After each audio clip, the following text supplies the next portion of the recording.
सारे वादों और दावों को परखे जाने का समय पूरा हो चुका है। कयासों का दौर खत्म हो चुका है।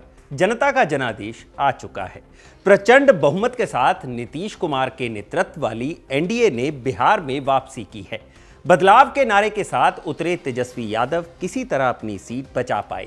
पूरी पार्टी 30 सीटों के भीतर सिमटती नजर आ रही है, जबकि साथी कांग्रेस, लेफ्ट, वीआईपी का और बुरा हाल है। सवाल है क्यों? आखिर कहां चूके तेजस्वी यादव? इस वीडियो में बात होगी उन 5 कारणों की जिसकी वजह से तेजस्वी यादव और उनके गठबंधन को हार का मुंह देखना पड़ा।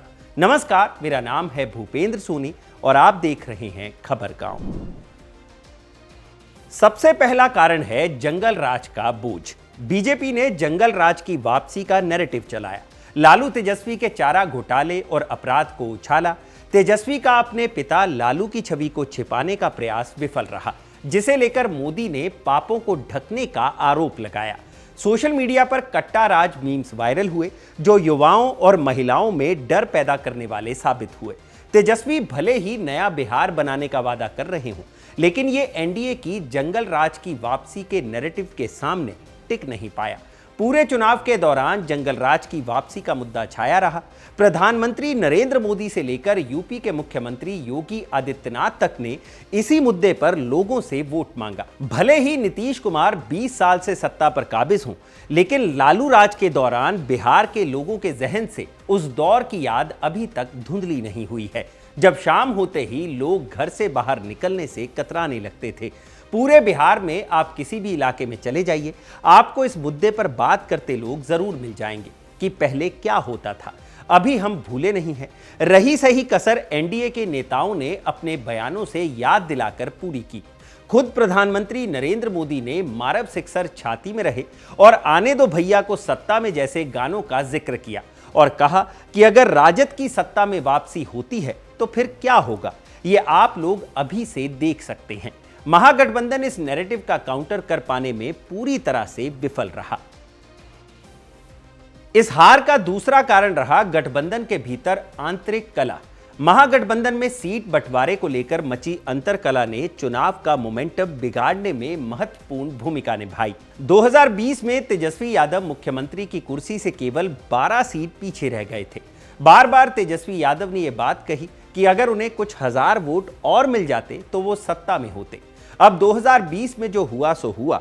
सवाल यह है कि उससे तेजस्वी यादव ने 2025 में क्या सीखा? जवाब है कुछ नहीं, क्योंकि अगर सीखा होता तो 10-12 सीटों पर आपस में ही फ्रेंडली फाइट ना कर रहे होते, क्योंकि पॉलिटिक्स में फ्रेंडली फाइट जैसी कोई चीज नहीं होती। अगर आप साथ में हैं और आपस में ही लड़ रहे हैं तो जाहिर सी बात है आप अपने विरोधी को चुनाव जीतने का पूरा मौका दे रहे हैं। अगर तेजस्वी यादव और महागठबंधन के बाकी नेता जरा सा भी सजग होते तो 12 सीटों पर आपस में ही ना लड़ रहे होते। इतना ही नहीं, वोटिंग से 10-12 दिन पहले तक महागठबंधन के दल आपस में सीट को लेकर लड़ रहे थे। वोटर्स के बीच उम्मीदवार को लेकर कंफ्यूजन था। ना तो कांग्रेस और ना ही राजद के शीर्ष नेता चुनाव प्रचार कर रहे थे। कांग्रेस की ओर से अशोक गहलोत आए और महागठबंधन की ओर से तेजस्वी यादव को मुख्यमंत्री पद का उम्मीदवार घोषित किया, जिसके बाद कायदे से चुनाव प्रचार शुरू हुआ, जिसका असर चुनाव परिणामों पर भी दिखाई दे रहा है। कांग्रेस जहां 61 सीटों पर लड़कर महज 5 सीटों पर सिमटती नजर आ रही है, राजद भी 30 सीटों में सिमट कर रह गई है। इस हार का तीसरा कारण है कि वो समीकरण साधने में असफल रहे। राजद ने 143 में से 52 सीटों पर यादव उम्मीदवार उतारे, लगभग 1/3। ऐसा करके राजद ने अपने मुस्लिम यादव समीकरण को तो साधने का प्रयास किया, लेकिन गैर यादव पिछड़े वोटर्स को दूर कर लिया। इससे अन्य जातियां, विशेषकर अत्यंत पिछड़ों यानी कि ईबीसी और दलितों में असंतोष फैला। एनडीए ने नीतीश कुमार के नेतृत्व में ईबीसी, जो कि 18% है, और महादलितों को एकजुट किया, जिससे महागठबंधन का वोट बैंक टूटा। तेजस्वी यादव अखिलेश यादव की तरह पीडीए का मजबूत गठजोड़ तैयार करने में असफल रहे। 2024 के लोकसभा चुनाव के दौरान अखिलेश यादव ने यादव मुस्लिम के अलावा गैर यादव ओबीसी वोटर्स को एकजुट करने के लिए मल्ला, कोयरी, कुशवाहा, कुर्मी और दलित समुदाय से आने वाले उम्मीदवारों पर दांव लगाया था। जिसका असर परिणामों में भी देखने को मिला था। तेजस्वी यादव राजद को एमवाई की पार्टी वाली छवि से बाहर निकाल पाने में असफल रहे। इतना ही नहीं, एमवाई में भी एम का भरोसा डगमगाता हुआ दिखाई दिया। महागठबंधन की ओर से तेजस्वी यादव का नाम मुख्यमंत्री और मुकेश सहनी का नाम उप मुख्यमंत्री के तौर पर घोषित होने के बाद से ही 17.7% की आबादी वाले मुस्लिम समुदाय में नाराजगी दिखाई दे रही थी।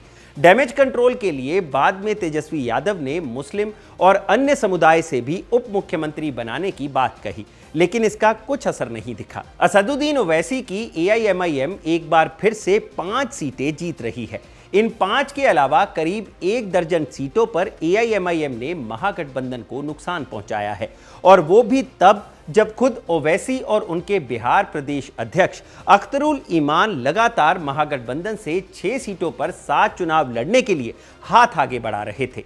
लेकिन तेजस्वी यादव ने न केवल साफ इनकार कर दिया, साथ में ओवैसी को एक्सट्रीमिस्ट भी घोषित कर दिया। इस हार का चौथा कारण है भरोसे की कमी। तेजस्वी ने अपने घोषणा पत्र के जरिए युवाओं और महिलाओं को आकर्षित करने का प्रयास किया। हर परिवार से एक सदस्य को सरकारी नौकरी, महिलाओं को 2500 रुपए महीना देने का वादा किया। लेकिन इन वादों को पूरा कैसे करेंगे, लोगों को यह भरोसा दिला पाने में वो असफल रहे। लोगों ने तेजस्वी यादव की अगुवाई वाले महागठबंधन के चुनावी घोषणा पत्र को अव्यवहारिक कहा। लोगों ने कहा कि बिहार कर्ज में डूबा है। तेजस्वी यादव एक से बढ़कर एक चुनावी वादे कर रहे हैं, जिन्हें पूरा करना मुश्किल है। तेजस्वी यादव ने कहा कि वो सरकार में आएंगे तो अपने चुनावी वादों को पूरा करेंगे। उनसे पहले एनडीए ने अपने कुछ वादों को लागू कर दिया था। मुख्यमंत्री महिला रोजगार योजना के तहत जीविका दीदियों के खाते में आए 10,000 रुपए गेम चेंजर साबित हुए। इसके अलावा वृद्धा पेंशन को 400 से बढ़ाकर 1100 रुपए करना और जीविका दीदियों को आगे रोजगार के लिए 2 लाख रुपए देने के नीतीश सरकार के वादे ने भी लोगों को, खास तौर पर महिलाओं को, एनडीए के पक्ष में वोट डालने के लिए प्रेरित किया। पांचवा और आखिरी कारण रहा कमजोर कैंपेन। महागठबंधन के नेताओं का उत्साह पूरे चुनाव प्रचार के दौरान बेहद ठंडा रहा। ना तो समय से रैलियां शुरू हुई और ना ही कार्यकर्ताओं को उत्साहित करने वाले बयान आए। चुनाव प्रचार की शुरुआत में कभी खराब मौसम तो कभी हेलीकॉप्टर की वजह से रैलियां रद्द हुई। फिर राहुल गांधी समेत कांग्रेस के शीर्ष नेता चुनाव प्रचार से गायब रहे। तेजस्वी ने बाद में एक दिन में 17-18 रैलियां की। लेकिन अगर मैं आपसे कहूं कि क्या आपको तेजस्वी यादव का एक भी बयान याद है? क्या तेजस्वी यादव का एक भी बयान ऐसा है जो अखबारों की सुर्खियां बनी हो, जिस पर चर्चा हुई हो? जवाब है नहीं।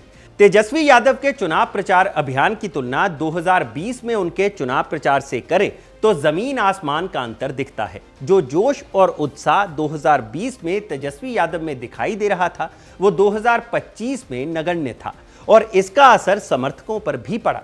उत्साह कम होने के पीछे एक वजह आईआरसीटीसी घोटाले में आरोप तय होने को भी बताया गया। तो ये थे वो 5 कारण जो तेजस्वी यादव, उनकी पार्टी और महागठबंधन की हार का कारण बने।